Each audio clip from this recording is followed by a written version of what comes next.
आज तक रेडियो सुनता है सारा जहां।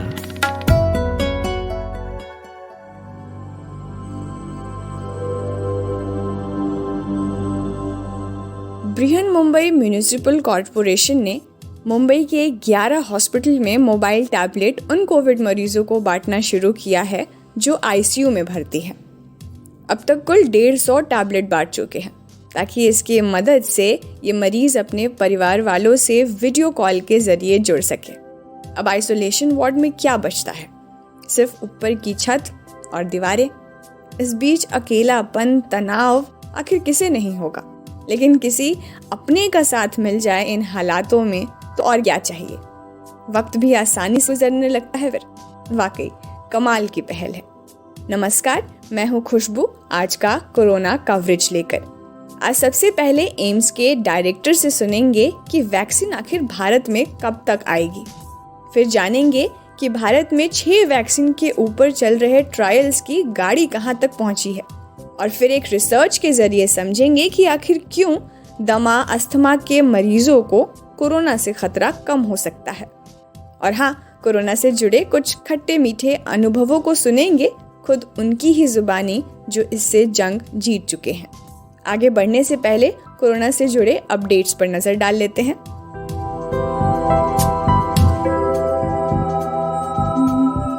दिल्ली में पिछले 24 घंटों के दौरान कोरोना वायरस के 3,734 नए मामले सामने आए हैं। इसके साथ ही महामारी के चलते 82 लोगों की मौत भी हुई है। राजधानी में एक्टिव मामलों की बात की जाए तो इसकी संख्या 30,000 से नीचे है। अच्छी बात यह है कि एक्टिव मामले पहली बार सिर्फ 5% ही बचे हैं। साथ ही साथ पॉजिटिविटी रेट भी 5% के नीचे आ गई है।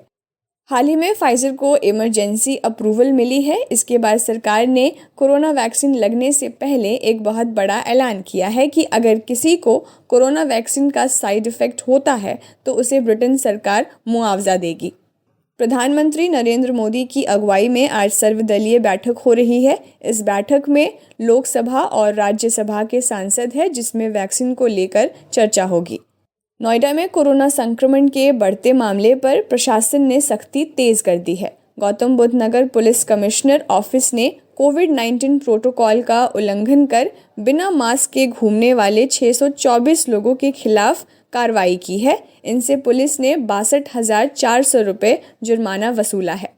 पश्चिम बंगाल में कोरोना का RT-PCR टेस्ट अब 950 रुपये में होगा। सरकार ने 2 महीने में दूसरी बार इस टेस्ट के रेट कम किए हैं। अक्टूबर में इसकी कीमत 2,250 रुपये से घटाकर 1,250 रुपये की गई थी। इटली में एक ही दिन में 993 लोगों की मौत हो गई। इस बीच इटली सरकार ने सख्ती दिखानी शुरू कर दी है। प्रधानमंत्री गिसेप कोंटे ने कहा कि क्रिसमस और न्यू ईयर पर आधी रात को होने वाली पार्टियां नहीं होगी। एक शहर से दूसरे शहर तक यात्रा नहीं कर सकेंगे। अमेरिका में संक्रमितों का आंकड़ा 1,43,00,000 से ज़्यादा हो गई है और अब तक 2,79,000 लोगों की मौत हो चुकी है। अमेरिका में जिस तरह के हालात हैं, माना जा रहा है कि अमेरिका के प्रेसिडेंट इलेक्ट जो बाइडेन शपथ लेने के बाद अमेरिकी लोगों से 100 दिन तक मास्क लगाने की अपील करेंगे। इस बारे में उनकी कैंपेन टीम रणनीति बना रही है। ड्यूक यूनिवर्सिटी के ग्लोबल हेल्थ इनोवेशन सेंटर के आंकड़ों के मुताबिक भारत ने कोरोना वैक्सीन की 1.6 अरब से ज़्यादा खुराक हासिल कर ली है, जो दुनिया में सबसे ज़्यादा है। आज सबसे पहले शुरुआत करते हैं एक शुभ समाचार से। एम्स के डायरेक्टर डॉक्टर रणदीप गुलेरिया ने उम्मीद जताई है कि इसी महीने यानी दिसंबर के अंत तक या जनवरी की शुरुआत में देश को वैक्सीन का तोहफा मिल सकता है। आज तक की एंकर श्वेता सिंह ने इनसे उस बयान के बाद खास बातचीत की है, आपको सुनवाते हैं। बिल्कुल, अगर हम देखें तो हमारे देश में खुद ही जो हमारे देश में वैक्सीन बन रही हैं, चाहे वो सीरम इंस्टीट्यूट की हो या भारत बायोटेक की हो, वो फेज 3 के फेज में है और वो उसका भी अंतिम चरण है। तो अगर सब कुछ ठीक रहा तो हम ये उम्मीद करते हैं कि साल के एंड तक या अगले साल की शुरुआत तक ये वैक्सीन जो है ये रेगुलेटर्स के पास पूरा अपना डेटा इंडस्ट्री वाले दे पाएंगे, जिससे इनको इमरजेंसी यूज ऑथराइजेशन मिल सकता है। और फिर उसके बाद जो नया दौर है कि ये सब लोगों को हम वैक्सीन कैसे लगाएं, प्रायोरिटाइज कैसे करें, सारे देश में एक वैक्सीन को हम कैसे बांटें, वो शुरू होगा, जो अगले साल के पहले कुछ महीनों में किया जाएगा। डॉक्टर गुलेरिया, जैसे फाइजर की वैक्सीन आई तो बताया गया कि उसे -70 डिग्री पे स्टोर करना पड़ता है। ये जो हमारी स्वदेशी वैक्सीन होंगी जो इंडिया में ही डेवलप हुई हैं, क्या इनको बाकी वैक्सीन पर एज होगा? क्या ये ज्यादा सूट करेंगी एक भारतीय को? बिल्कुल, अगर हम देखें तो ये ग्लोबली माना गया है कि जो वैक्सीन इंडिया में बन रही है, चाहे वो एस्ट्राजेनेका की हो, जो ऑक्सफोर्ड वैक्सीन है, या भारत बायोटेक की हो, ये जो है ये भारत जैसे देश के लिए बिल्कुल आइडियल है, क्योंकि इसको जो वैक्सीन स्टोरेज या कोल्ड चेन मेंटेन करने की जो जरूरत है वो ऑलरेडी हमारे यहाँ है 2 to 8 डिग्री सेंटीग्रेड। हमें ये समझना होगा कि भारत जो है उसका एक बहुत अच्छा वैक्सीनेशन प्रोग्राम है हमारे देश में, बच्चों के वैक्सीनेशन का। चाहे हम इंद्रधनुष की बात करें, चाहे पल्स पोलियो की बात करें, हमारा ऑलरेडी एक बहुत अच्छा नेटवर्क है वैक्सीनेशन का पूरे देश में। लेकिन अब उसको हमें एकदम हाई लेवल पे ले जाना पड़ेगा, क्योंकि अब जो संख्या है जिन लोगों को वैक्सीनेट करनी है, अडल्ट्स की, बच्चों की संख्या कम है, वो हमें एकदम उसके लिए कैपेसिटी बढ़ानी पड़ेगी। लेकिन वो जो चेन है वो ऑलरेडी वहां पे एग्जिस्ट कर रही है, सिर्फ उसी की कैपेसिटी अगर हम बढ़ाएं और हम एक मैकेनिज्म बनाएं कि इतने सारे लोगों को हम साथ साथ कैसे पूरे देश में वैक्सीनेट कर सकते हैं, तो ये काम मुश्किल नहीं है, ये हो सकता है। पर क्या ये जो कोरोना की वैक्सीन हैं, जैसे फाइजर का हमने जिक्र किया, या फिर दुनिया में जो बाकी और वैक्सीन डेवलप हो रही हैं, जो कोल्ड चेन की बात होती है, क्या सबके लिए तापमान उतना ही कम रखना पड़ता है, या जो हमारी अपनी वैक्सीन होंगी उसके लिए कुछ ऐसा होगा उनकी स्टोरेज का जो थोड़ा सा शायद ज्यादा आसान होगा? जो भारत में वैक्सीन बन रही है, भारत बायोटेक की और जो सीरम इंस्टीट्यूट की है, वो आम फ्रिज में 2 से 8 डिग्री सेंटीग्रेड का उनका रख सकते हैं, और उसमें वो वैक्सीन जो है वो सेफ है और कोल्ड चेन मेंटेन हो सकती है। और जो वैक्सीन है, कुछ वैक्सीन है जो -20 जिसके स्टोरेज चाहिए, वो भी हमारे यहाँ फैसिलिटीज हैं। लेकिन जो फाइजर की वैक्सीन है वो -70 डिग्री उसका स्टोरेज है, उसके लिए जो है कैपेसिटी जो है वो बढ़ाना बहुत मुश्किल है। और अगर हम देखें कि अगर हमें छोटे शहरों में, गाँव में वैक्सीन लगानी है, तो वो कोल्ड चेन -70 की मेंटेन करना मुश्किल होगा। लेकिन जो भारत में वैक्सीन बन रही है, और ये तो मैं कहूंगा कि भारत के लिए नहीं, सारे डेवलपिंग वर्ल्ड के लिए ये जो वैक्सीन भारत में बन रही है, ये एक बहुत उनके लिए बहुत कामयाब रहेगी, क्योंकि सारे देशों में ये कैपेसिटी ऑफ -70 नहीं है। और हमारे जो वैक्सीन बन रही है वो हर और देशों में, हमारे पड़ोसी देशों में और जगह भी काफी कामयाब हो सकती है। डॉक्टर गुलेरिया, क्योंकि इससे पहले कभी कोई वैक्सीन इतनी जल्दी समय में, इतने कम समय में डेवलप नहीं की गई पूरी दुनिया में। कई सारी ऐसी बीमारियां हैं जिनके लिए अभी तक वैक्सीन आई भी नहीं है, कई दशक बीत जाने के बाद भी। तो इस वजह से कई जो नेसेयर्स थे वो अपनी तरफ से बहुत सारे डाउट्स उठाने लगे कि इतनी तेजी से अगर किया जाएगा तो इसके अपने साइड इफेक्ट्स और अपने नेगेटिव पहलू एक हो सकता है। क्या हम ये समझें कि पूरी दुनिया में और खासकर हिंदुस्तान में जो ये स्वदेशी वैक्सीन हमारे सामने आने वाली है वो उन सारी आशंकाओं को दरकिनार करके है? बिल्कुल, इसमें 2-3 चीजें समझना बहुत जरूरी है। पहली चीज ये है कि जो वैक्सीन है, कोविड को 1 साल ही हुआ है, लेकिन जो कोविड को वैक्सीन बनाने का जो प्लेटफॉर्म था वो कई सालों से चल रहा है। चाहे हम मर्स कोरोना वायरस, जो एक और वायरस है मिडिल ईस्ट में, या पहले जो सार्स हुआ था कोविड-1, उसके रिसर्च के बेसिस पे कई नए वैक्सीन प्लेटफॉर्म पे ऑलरेडी रिसर्च चल रही थी। और जब ये पैंडेमिक हुआ तो ऑलरेडी हमारे पास एक बेस था जिसपे हम वैक्सीन, जो नए प्लेटफॉर्म है, उन पे ट्राई कर सकते थे। तो इसलिए ये जो टाइम था ये कम हो गया। दूसरी चीज ये हुई कि सारी दुनिया में एक कोलैबोरेशन शुरू हुआ कि हम सब लोगों की एक दूसरे की मदद की, जिससे हम एकदम आगे बढ़ पाए। और हमने ये डिसाइड किया कि रादर देन कि हम सीक्वेंस में चले, हम साथ साथ सारे काम शुरू किए, चाहे फेज 1 ट्रायल हो, फेज 2 ट्रायल हो, फेज 3 ट्रायल हो, या फिर प्रोडक्शन की बात हो, वो साथ साथ काम हमने शुरू किया। उसमें कुछ ये रिस्क था कि अगर वैक्सीन कामयाब नहीं होगी तो काफी फाइनेंशियल लॉस हो सकता था। लेकिन वो रिस्क लेके ये जो काम जो है, जो सीक्वेंस में होता है कि पहले आप फेज 1 ट्रायल करते हो, उसका डेटा देखते हो, उसके बाद फेज 2 ट्रायल करते हो, उसका डेटा देखते हो, फिर फेज 3 ट्रायल करते हो।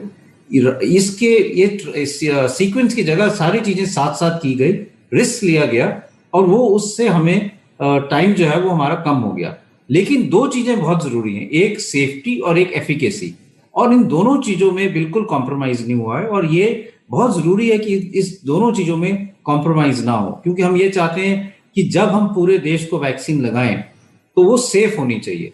ये हमें नहीं होना, आशंका नहीं होनी चाहिए कि वैक्सीन का कोई साइड इफेक्ट हो या वैक्सीन से ही कोई प्रॉब्लम हो।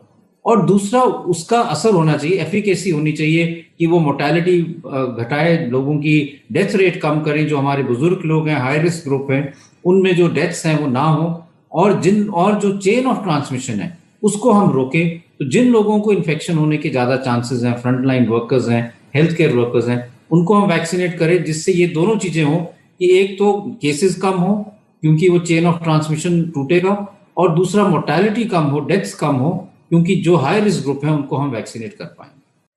तो ये थे एम्स के डायरेक्टर रणदीप गुलेरिया, जिन्हें आप सुन रहे थे। वाकई इस साल के आखिरी में वैक्सीन के आने को लेकर उम्मीदें बढ़ तो ज़रूर गई हैं। अब चलिए ये तो जान लिया कि वैक्सीन कब आ रही है, लेकिन हमारे देश में 6 वैक्सीन के ऊपर चल रहे ट्रायल्स का क्या सीन है? आखिर ये पड़ेगी कितने की? ये सब कुछ आपको हमारी सहयोगी प्रगति बताएंगी। तो प्रगति, बताइए क्या है अपडेट्स? जी खुशबू, पहले चीन और रूस के बाद अब यूके द्वारा वैक्सीन के इमरजेंसी अप्रूवल देने के बाद भारत में वैक्सीन के आने की उम्मीदें और बढ़ गई हैं। इन उम्मीदों को तब और बल मिल जाता है जब प्रधानमंत्री नरेंद्र मोदी हाल ही में पुणे के serum institute of India, Hyderabad के भारत बायोटेक और अहमदाबाद के कैडिला हेल्थ केयर में बन रहे वैक्सीन का जायजा लेने के लिए इन तीनों शहरों का दौरा करते हैं। इसके बाद उन्होंने तीनों ही कंपनी के वैज्ञानिकों से वर्चुअल मीटिंग भी की। इन तीनों ही जगहों पर विदेश में बने वैक्सीन के शुरुआती ट्रायल्स हैं वो चल रहे हैं। जहां तक इन 6 वैक्सीन का सवाल है, इनमें सबसे अहम नाम है ऑक्सफोर्ड यूनिवर्सिटी और एस्ट्राजेनेका की ओर से तैयार की गई वैक्सीन का। एस्ट्राजेनेका ने इसके फेज 3 क्लिनिकल ट्रायल के नतीजे जो हैं वो घोषित कर दिए हैं, जो कि करीब 90% तक असरदार रही है। शहजाद पूनावाला की company serum institute of India जल्द ही इस वैक्सीन के इमरजेंसी अप्रूवल के लिए अप्लाई करने वाली है। ऐसा हुआ तो फरवरी तक करीब 1 करोड़ वैक्सीन उपलब्ध हो सकती हैं। वैक्सीन के एक डोज की कीमत सरकार के लिए 225 रुपये और आम भारतीयों के लिए 500 रुपये तक होगी। दूसरी वैक्सीन के बारे में बात करें तो वो है कोवैक्सीन। इस वैक्सीन को हैदराबाद की कंपनी भारत बायोटेक ने नेशनल इंस्टीट्यूट ऑफ वायरोलॉजी और Indian council of medical research के साथ मिलकर ये वैक्सीन बनाई है। भारत बायोटेक ने 25 जगहों पर इसके अंतिम स्टेज के ट्रायल्स शुरू कर दिए हैं। इस वैक्सीन के 2 फेज के ट्रायल हो चुके हैं और अब तक ये वैक्सीन काफ़ी असरदार रही है। सब कुछ टाइमलाइन के मुताबिक हुआ तो फरवरी मार्च में जो कंपनी है वो इमरजेंसी अप्रूवल के लिए अप्लाई कर सकती है। अगली वैक्सीन रूस की स्पुतनिक वी है। डॉक्टर रेड्डीज ने इस वैक्सीन के दूसरे और तीसरे फेज के ट्रायल जो हैं वो शुरू कर दिए हैं। ये वैक्सीन करीब 90% से ज़्यादा असरदार साबित रही है। मार्च के बाद ये वैक्सीन अप्रूवल पा सकती है। इसके एक डोज की कीमत 700 रुपये के आसपास रहने का भरोसा कंपनी ने दिया है। इसके बाद आती है अहमदाबाद की कंपनी जायड्स कैडिला की वैक्सीन, जिसके फेज 2 के ट्रायल चल रहे हैं। कंपनी का दावा है कि फेज 2 में भी रिजल्ट्स काफ़ी अच्छे रहे हैं। ये वैक्सीन 2021 की दूसरी तिमाही तक बाजार में उपलब्ध हो जाएगी। जहां तक कीमत का सवाल है, अब तक कंपनी ने ये नहीं बताया है कि इसकी कीमत कितनी होगी। इसके बाद हैदराबाद की कंपनी बायोलॉजिकल ई ने इस वैक्सीन के लिए करार किया है। 2021 में जुलाई के बाद इस वैक्सीन के उपलब्ध होने की उम्मीदें हैं। अब तक इसकी कीमत नहीं बताई गई है। वहीं जेनेवा फार्मा और एचटीडी बायोटेक की वैक्सीन अभी पुणे के लैब्स में ही है। फिलहाल इसके ह्यूमन ट्रायल्स शुरू नहीं हुए हैं, लिहाजा 2021 में जुलाई के बाद ये वैक्सीन उपलब्ध हो सकती है। कुल मिलाकर निचोड़ यही है कि भारत में सबसे जल्दी उपलब्ध होने वाले जो वैक्सीन हैं वो है सीरम इंस्टीट्यूट की कोविशील्ड और भारत बायोटेक की कोवैक्सीन। अगर सब कुछ सही रहा तो फरवरी और मार्च तक ये वैक्सीन उपलब्ध हो सकती हैं। शुक्रिया प्रगति वैक्सीन पर इस अच्छी अपडेट के लिए। अब छोटा सा ब्रेक तो बनता है। ब्रेक के उस पार एक ऐसी रिसर्च पर बात करेंगे जो कहती है अस्थमा के पेशेंट को कोरोना का खतरा कम है। कमाते हैं लेकिन बचा नहीं पाते, बचाते हैं तो उससे कमा नहीं पाते। शेयर की चाल, निवेश का हाल, बाजार का तमाशा, इकोनॉमी की भाषा, बॉन्ड, बीमा, सोना, चांदी सबकी होती है बात। बचाते रहो नारे के साथ। हर शनिवार मैं यानी नितिन ठाकुर आपकी मुलाकात कराऊंगा आपके मनी मैनेजर से। Welcome back. अब बात जरा एक रिसर्च पर। इस रिसर्च के मुताबिक अस्थमा के पेशेंट्स को कोरोना का खतरा कम रहता है ना? एकदम चौंकाने वाली बात। अब जहाँ तक पता है इस बीमारी में भी सांस की प्रॉब्लम होती है और कोरोना भी तो ऐसी ही बीमारी है, भले ही वो अब हमारे शरीर के कई अंगों तक पहुँच गया हो। अब ये research journal of allergy and clinical immunology में पब्लिश हुई है। रिसर्च के वैज्ञानिकों ने बताया कि कुल 37,469 लोगों का RT-PCR टेस्ट किया गया था, जिसमें 2,266 पॉजिटिव पाए गए थे। इन आंकड़ों के मुताबिक सिर्फ 6.05% लोग ही ऐसे थे जो कोरोना संक्रमित पाए गए। इतना ही नहीं, पॉजिटिव 2,266 लोगों में भी सिर्फ 153 यानी 6.75 मरीज ही ऐसे थे जो अस्थमा की समस्या से जूझ रहे थे। रिसर्च में ऐसे बहुत कम लोग थे जिन्हें अस्थमा हो और वो कोरोना संक्रमित हो। हालांकि ये भी कहा गया है कि इस विषय पर अभी और रिसर्च की ज़रूरत है। इस पर डॉक्टर की राय लेना हमने बेहतर समझा, तो हमारे सहयोगी प्रतीक ने सफदरजंग हॉस्पिटल के पल्मोनोलॉजिस्ट डॉक्टर नीरज गुप्ता से बात की। जी, सबसे पहले डॉक्टर साहब मैं यही जानना चाहूँगा, ये जो स्टडी आपने अभी पढ़ी है उसका क्या एग्जैक्टली क्या ऑब्जर्वेशन है? देखिए, ये जो स्टडी है ये इजराइल में इन्होंने जो भी व्यक्तियों के कोरोना के लिए RT-PCR टेस्ट किया है उसमें उन्होंने जो डेटा देखा है कि 6.05% पॉजिटिव है RT-PCR। उन RT-PCR पॉजिटिव व्यक्तियों में दमा के व्यक्तियों की संख्या नॉन जो कोविड वाले पेशेंट हैं यानी कि जो नेगेटिव पेशेंट हैं उनसे कम है। तो इसमें उन्होंने ये टिप्पणी की है कि हो सकता है कि एजमा के पेशेंट्स को, दमा वाले पेशेंट्स को कोविड नहीं होता है या कम होता है। मेरा इस बारे में थोड़ा सा मतभेद है कि ये एक कंक्लूजन जो है ये संपूर्ण नहीं है अपने आप में। ये एक ऑब्जर्वेशन है जो इजराइल और यूके पेशेंट्स में की गई है। बहुत सारे प्रदेशों में, बहुत सारी जगहों में एथनिक और जो एनवायरमेंटल रीजन होते हैं उनके कारण भी बहुत सारे प्रदेशों में एजमा की संख्या अलग हो सकती है। जी, जैसे कि हमारे यहाँ पे दिल्ली में माना जाता है कि एजमा की संख्या लगभग 20% हो गई है स्कूल गोइंग चिल्ड्रन में। तो हमारे यहाँ पे अगर आप टेस्ट करते हैं तो हो सकता है इसका निष्कर्ष अलग निकले। दूसरा ये कहना कि एजमा के व्यक्तियों में क्या ये वाकई में कम होता है, ये भी शायद कंक्लूजन इस बात पे निर्भर करता है कि RT-PCR का रिजल्ट क्या है। जबकि उसमें RT-PCR 6.75% एजमा के व्यक्ति में पॉजिटिव आया, जो कि नॉर्मल रेशियो जो 6.05 थी उससे ज्यादा ही है। ये भी नहीं कह सकते कि एजमा व्यक्तियों में नहीं हो रहा है। तीसरा, हो सकता है कि एजमा व्यक्तियों को हम लोग जिस प्रिकॉशंस के लिए जो एहतियात बरतने को कहते हैं उसके चलते इन लोगों का एक्सपोजर हो सकता है कम हुआ हो।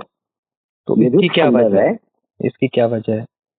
ये हो सकता है, संभव है कि देखिए जो व्यक्ति एजमा के होते हैं उनसे कहा जाता है कि आप कोरोना के व्यक्ति से दूर रहें, दूरी बना के रखें, हमेशा मास्क लगा के रखें, अपनी दवाइयां समय से लेते रहें। तो हो सकता है कि इन लोगों ने औरों से ज्यादा रखा हो, ये लोग शॉपिंग करने न जाते हो, ये लोगों को संपर्क ना रखते हो, लोगों के साथ उठते बैठते कम हो, तो इनका एक्सपोजर कम हुआ हो। तो दूसरा संभव ये भी है कि इन लोगों को जो दवाइयां चलती हैं, जैसे कि हम लोग इनहेलेशनल स्टेरॉइड देते हैं या कुछ व्यक्ति को ओरल स्टेरॉइड भी चलते हैं, तो उन व्यक्तियों में सिम्टम्स जो होते हैं वो कम आए हों, तो इसलिए उन्होंने अपना टेस्ट ना भी कराया हो। तीसरा ये भी हो सकता है कि इन लोगों ने एजमा के सिम्टम्स को ही, जो कोविड के सिम्टम मिलते जुलते होते हैं, तो एजमा के सिम्टम में ना करके ही इलाज अपना करते रहे हो और डॉक्टर की सलाह ना ली हो। तो कुछ भी कारण हो सकते हैं जिसकी वजह से इनके में टेस्ट हो सकता है कम हुए हों, या टेस्ट पॉजिटिव ना आए हों। जी। एक ये भी बात है कि एस्मा के पेशेंट जो स्टेरॉइड्स लेते हैं, तो क्या इसका भी उन्हें कोई फायदा मिलता है? देखिए, एजमा के पेशेंट्स को सख्त सजा दी जाती है कि वो अपनी दवाइयां ना छोड़ें। जो इनहेलर लेते हैं, जो सीओपीडी एजमा के पेशेंट इनहेलर प्रिस्क्राइब किए जाते हैं, उसको आप लेते रहें। हाँ, अगर इनके अनयूजुअल सिम्टम होते हैं जिसमें कि fever and dry cough, exhaustion, loss of taste, smell वगैरह अगर आते हैं तो अपना डॉक्टरी जांच जरूर कराएं। स्टीरॉयड प्रोटेक्टिव होता है, ये कहना सही नहीं है, क्योंकि स्टीरॉयड से रेजिस्टेंस कम होता है और वायरिनिया भी ज्यादा हो सकता है। तो इसलिए ये कह देना कि स्टीरॉयड से इन लोगों को कोई प्रोटेक्शन मिलती है, ये नहीं, गलत होगा कहना। हाँ, ये जरूर है कि इनके सिम्टम शायद उतने सीवियर ना होते हों जिसके कारण इन्होंने डॉक्टरी सलाह लेना आवश्यक समझा हो। जी। लेकिन कुल मिलाकर तो सर यही है कि जो दमा की बीमारी है भी फेफड़ों से जुड़ी है और कोरोना भी सबसे पहले फेफड़ों पर ही अटैक करता है। तो जाहिर सी बात है कि एस्मा के पेशेंट्स तो और ज्यादा रिस्क पर होंगे। हाँ, ये तो हम कहते ही हैं कि एस्मा के पेशेंट्स, इसको रिस्क इसलिए बोला जाता है क्योंकि इनके ऑलरेडी लंग्स कॉम्प्रोमाइज होते हैं। सीओपीडी के पेशेंट्स में ऑलरेडी एक लंग्स का फंक्शन कम होता है। ऐसी स्थिति में जरा सी भी अगर कोरोना की वजह से ऑक्सीजन की कमी होती है तो इन व्यक्तियों को ज्यादा नुकसान हो सकता है, विशेष खतरा हो सकता है। और इसी चलते इन लोगों को ज्यादा से ज्यादा प्रिकॉशन लेने की सलाह दी जाती है। इसी के कारण जो 65 से ऊपर के व्यक्ति हैं या जिन व्यक्तियों में सांस की तकलीफ पहले से चलती है, उनको हम बताते हैं कि समय पर वैक्सीनेशन भी करवाएं। जैसे इन्फ्लुएंजा वैक्सीनेशन है या निमोकॉकल वैक्सीनेशन है, इसीलिए करवाने को सलाह दी जाती है ताकि इनका जो एक्सेसरबेशन है इन्फेक्शन की या वायरल फीवर की वजह से, उससे इनको नुकसान ना पहुंचे। अब कोरोना भी एक प्रकार का वायरल फीवर ही है जो विशेषता लंग्स पे भी नुकसान पहुंचा रहा। बहुत बहुत शुक्रिया डॉक्टर हमसे जुड़ने के लिए। ये कोरोना भी ना मतलब गजब मन बदलू है, कभी कुछ तो कभी कुछ। बस आप डरिए मत, ख्याल रखिए अगर आप ऐसी किसी बीमारी से पहले ही जूझ रहे हैं तो, और अगर नहीं तो भी ज़रूरत है। फिलहाल आपको मिलवाते हैं आज के हमारे कोरोना सर्वाइवर शालिग्राम पाठक से, जो बिहार से हैं और पेशे से बिजनेसमैन हैं। इन्हें कोरोना से निजात कुल 45 दिन बाद मिला। आइए उन्हीं से जानते हैं उनके अनुभव के बारे में। इनसे बात की हमारी सहयोगी प्रगति ने। तो सर, सबसे पहले कांग्रेट्स कि आप कोरोना पॉजिटिव से रिसेंटली कोरोना नेगेटिव हुए हैं। कोरोना को लेकर आपका एक्सपीरियंस कैसा रहा? कोरोना मैडम देखिए, हम कोरोना का कोई लक्षण नहीं है। कोरोना का कोई लक्षण नहीं है, सिर्फ कई आदमी को सिर दर्द से हुआ, किसी को बुखार से हुआ, किसी को खांसी से हुआ। कोरोना इस टाइप से हुआ है। और मेरे को कोरोना बुखार से हुआ था। बुखार में मेरे को बुखार होने के बाद में मैं चेकअप के लिए गया तो मेरे को कोरोना पॉजिटिव निकला और मेरे को ट्रीटमेंट करने के लिए रखा गया। और मैं जो है वो मेडिसिन ही खाया और ग्लूए और काढ़ा का इस्तेमाल किया सिर्फ। और उसके बाद में 10 दिन की दवाई खाने के बाद में 7 दिन और उन्होंने डिस्चार्ज कर दिया। और डिस्चार्ज करने के बाद में 7 दिन की दवाई और थी। 7 दिन की दवाई खाने के बाद में उन्होंने ये बताया कि आपकी कोरोना पॉजिटिव नहीं है, अब निगेटिव है। उसके बाद में मेरे को वीकनेस बहुत ज्यादा हुआ कोरोना की वजह से। और फिर उसके बाद में मैं घर चला गया। घर जाने के बाद में मेरे को बहुत ज्यादा वीकनेस आया। मैं बाहर नहीं निकलता था, लेकिन धीरे धीरे मैं मेडिसिन को 45 दिन उस मेडिसिन को खाया। किसी डॉक्टर ने बताया था कि कोरोना 45 दिन के बाद जाता है, तो मैं उस मेडिसिन को मतलब इन्होंने बोला था कि 20 दिन के बाद में ठीक हो जाता है, लेकिन मैं अपनी तरफ से 45 दिन कवर किया उसको। और मैं योगा नहीं किया, मैं जो है थोड़ा बहुत धीरे धीरे टहलना शुरू किया। टहलते टहलते मैं जो है अपना एक दूध का पैकेट, दूध में मिलाने वाला जी मेडिसिन टाइप में 1000 रुपये का 1 kg का आता है। उसमें प्रोटीन की मात्रा ज्यादा रहती है, विटामिन के है, विटामिन डी है, ऐसे ऐसे विटामिन ए है, विटामिन बी भी है इसमें। इसी टाइप का एक मेडिसिन, क्या नाम है, इंसुएर जी। इसको मैंने दूध में डाल करके और डेली सुबह शाम किया। और मेरी फैमिली ने घर में जो है एक काजू, बादाम, किशमिश वगैरह मिला करके कई प्रकार की जो ड्राई फ्रूट होते हैं उनको मिला करके और हल्दी, सौंठ और ये सब मिला करके लड्डू घर में बताया, उसी को मैंने यूज किया है। जी, मतलब घर की चीजों को और इस्तेमाल करना सीखा इस लॉकडाउन में। हाँ, घरों की चीज जो है इसमें vitamin A, E, C, B, B2, B12 भी है। जी जी। हाँ, इंसुरे है, इसको मैंने ज्यादा इस्तेमाल कर रहा हूँ और इसी से मेरे को फिर स्टेमिना पूरा आया है। जी, थैंक यू सो मच कि आपने अपना कोरोना एक्सपीरियंस साझा किया कि कैसे-कैसे आपने कोरोना से ठीक होने की एक तरीके से तैयारी की और और जो है कैसे आप जूस ठीक वगैरह हुए। का भी इस्तेमाल किया, इसी से नींबू पानी का इस्तेमाल किया हूँ। जी, नींबू पानी डेली गर्म करके पीता था, ग्लोए पीता था जी। और ये काढ़ा रामदेव बाबा के खरीद करके पिया था। इसी को सब मैंने चीनी का इस्तेमाल नहीं किया, सिर्फ सब में गुड़ का इस्तेमाल किया है। जी, हाँ, चीनी नुकसानदायक था इसलिए गुड़ का इस्तेमाल किया और मेरे लिए फायदा किया। अभी भी मैं उस चीज को यूज करता हूँ और मेरी फैमिली ने ड्राई जैसे काजू, किशमिश, बादाम को तेल में फ्राई किया और उसको गुड़ में ये बिना पाग किए हुए उसी को मतलब उसी में सान करके लड्डू बनाया। शालिग्राम पाठक जी को हमारी ओर से बहुत सारी शुभकामनाएं और दुआएं।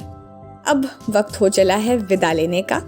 हाँ, एक बात और, धीरे धीरे ठंड बढ़ रही है और साथ में आलस भी, लेकिन हाथ धोने में कोई कोताही नहीं। कल फिर मिलेंगे, बाय बाय।